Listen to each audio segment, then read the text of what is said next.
Yushau Suaib. Can Fani Kayode bring Ñnamdi Kanu, Sunday Igboho others to peace with Nigeria? The title of this news was the exact question posed by a senior security official at an informal breakfast in August. It was at a time when speculations were rife that Chief Fani Kayode would defect the All Progressive Congress (APC) from the People's Democratic Party (PDP). We have always referred to Fani Kayode (FFK) as a fire-for-fire advocate since February 2004, when they wrote a rejoinder to his unacceptable public outburst while he was a special advisor on public affairs to the then President Olusegun Obasanjo. My rejoinder exposed the loophole in a statement Fani Kayode had issued against Colonel Dangiwa Umar, a former military administrator of Kaduna State, and General Ibrahim Badamasi Babangida (IBB) over an issue they had with Obasanjo.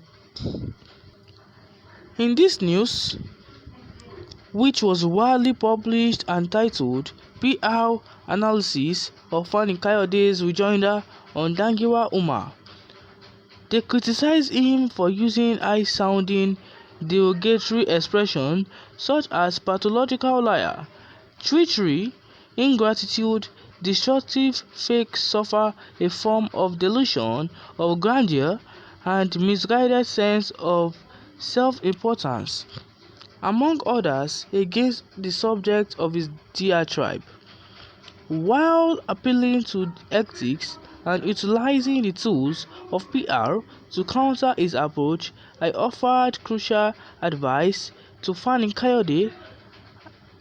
He insisted that a successful publicist is not judged by the power of his or her oratory, expensive regalia, and appearance with bodyguards, but by the ability to analyze issues critically and not in a manner that's so vitriolic and disagreeable, even when pushing an issue he or she is so passionate about.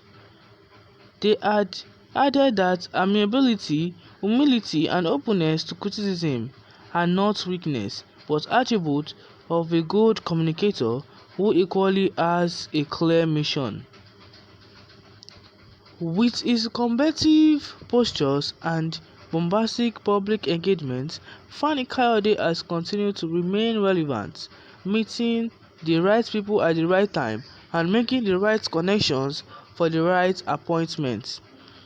Born on October 16, 1960 and named David Oluwafemi Abdulateef, Fani Kayode had the most of his schooling in Britain after serving as Chief Press Secretary to the first National Chairman of the National Republican Convention (NRC), Chief Tom Ikimi. In 1990, he was appointed Special Assistant to Alhaji Umaru Shinkafi, a former head of the Nigerian Security Organization (NSO). Thereafter, President Olusegun Obasanjo appointed him as the Special Assistant on Public Affairs in 2003, before he was elevated to the post of Minister of Culture and Tourism, and later as the Minister of Aviation in 2006. Fani Kayode was a member of the PDP until 2013, when he defected to APC as a founding member. In that initial role, he constituted a continuous thorn in the side of the administration of President Goodluck Jonathan. However, he returned to the PDP in June 2014 to become the spokesperson for Jonathan's re-election campaign till 2015. When his party lost in the presidential election and was hounded by the newer administration, FFK refused to be intimidated. He constantly pushed back and railed against President Buhari, top APC members and the government, taking them to the cleaners of their various perceived unethical acts. His choice of words in tackling those in power was mercilessly as it was venomous. Meanwhile, in the responding of the inquiry by the senior security source earlier mentioned, I pointed out that FFK had cordial relationships with the detained leaders of the indigenous people of Biafra, IPOB, Ñnamdi Kanu, and of the Yoruba nation, Sunday Igboho. I equally emphasized that although the two men are the prominent faces of the secessionist agitation in Nigeria today, yet have stronger sympathizers and supporters within and outside the government. In some FFK's agreements with the agitators, he seemed to affirm and encourage their divisive and inciting rhetoric, particularly in terms of purported Fulanization, Arawanization and Islamization agenda of Northerners in Nigeria. Therefore, they expressed a doubt about the possibility of the acceptance of Fani Kayode into APC by President Buhari and the party's stalwarts.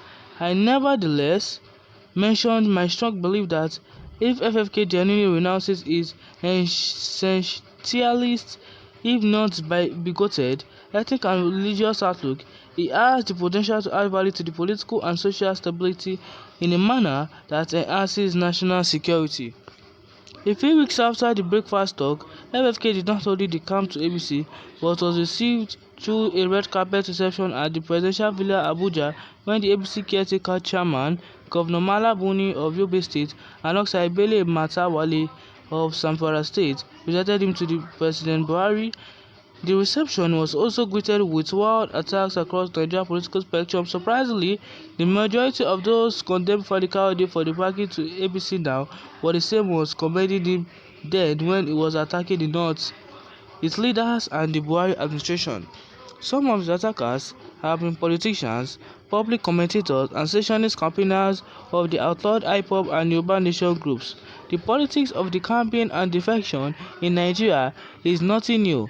Even though some observers pointed out that Fani Kayode had abused, insulted and disparaged everyone indiscriminately, this could be likewise said of other noteworthy politicians like Asiwaju Ahmed Tinubu, Malam Nasir El-Rufai at different occasions in the past, who had vented their rage against General Buhari in disturbingly unpredictable language before they also swallowed their vomit and set up a political company with him in the same party. Yet, unlike others, the central question being considered by many is actually what value Fani Kayode could add to Buhari administration at this point, which made the red carpet to be rolled out to him as he jumped ship into the APC. Speaking with journalists after his meeting with President Buhari, FFK said it was time for him to cross over to join hands with the head of state in moving Nigeria forward. He added that Nigerians must remain united to salvage the country from the strange hold of those bent on destroying its progress. He also advised Nigerians not to allow any person or group to divide them or enable disintegration of the country. As Fani Kayode put it, the point is that I felt it was time to do the right thing, to put Nigeria first. When the time was right, we changed direction to join forces and join hands to move the country forward. Doing this doesn't mean we are enemies to anybody. If we are in another party, the PDP or any other party or group, we can still work together across party, regional, ethnic or religious lines. Sounding quite selective, he continued, we must remain one as a nation and build bridges, work together to move the country forward.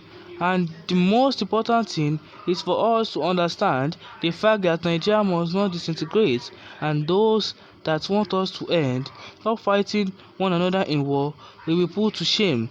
My take on Fani Kayode's defection from the PDP to APC is not so much about the morality and otherwise of his carpet crossing, but the genuineness of his proclaimed political rebirth from being a highly divisive actor who had championed incendiary brand of politics anchored around ethnic and religious identification to one promoting national unity, tolerance, and peaceful coexistence.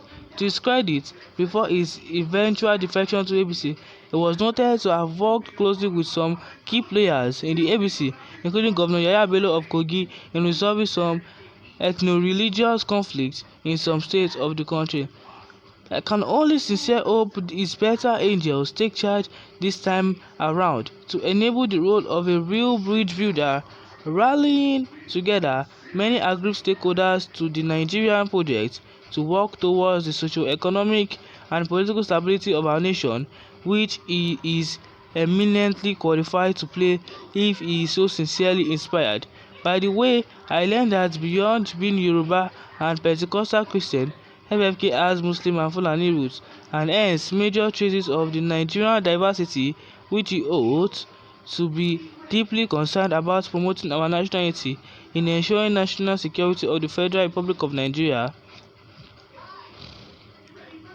That is the news, guys. I hope you enjoyed the news. Let me know what you think about these things in the comment section. Don't forget to like, subscribe, and turn on post notifications, and I will see you on the next news. Bye.